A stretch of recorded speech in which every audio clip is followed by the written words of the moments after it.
வணக்கம். இது சேலத்தில் நம்ம போட்டு கொடுத்துருக்குற ஒரு lithium battery backup system. 2500 watts inverter கொடுத்துருக்கோம்.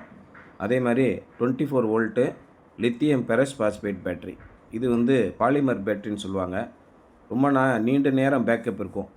2 150 ஏஹெச் பேட்டரி வாங்குறதுக்கு பதிலாக இந்த ஒரே ஒரு பேட்டரி போட்டிங்கன்னா 2 150 ஏஹெச் பேட்டரியில் எவ்வளோ பேக்கப் வருதோ அதே அளவுக்கு இதில் பேக்கப் இருக்கும்.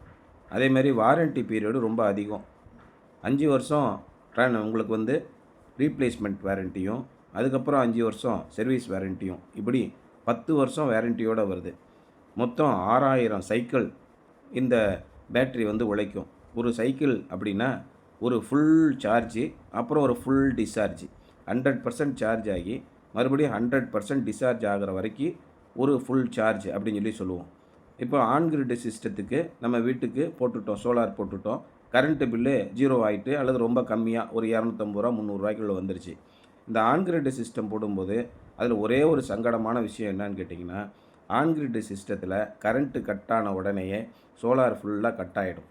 உதாரணமாக ஒரு சனிக்கிழமை காலையில் 9 மணிக்கு பராமரிப்புக்காக மின்சாரத்தை கட் பண்ணுறாங்கன்னா, காலையில் 9 மணிலேருந்து திரும்ப சாயங்காலம் 5 மணி வரைக்கும் அவங்க கரண்ட்டை மின் இணைப்பை திரும்ப கொடுக்குற வரைக்கும் நம்ம வீட்டில் மின்சாரம் இருக்காது.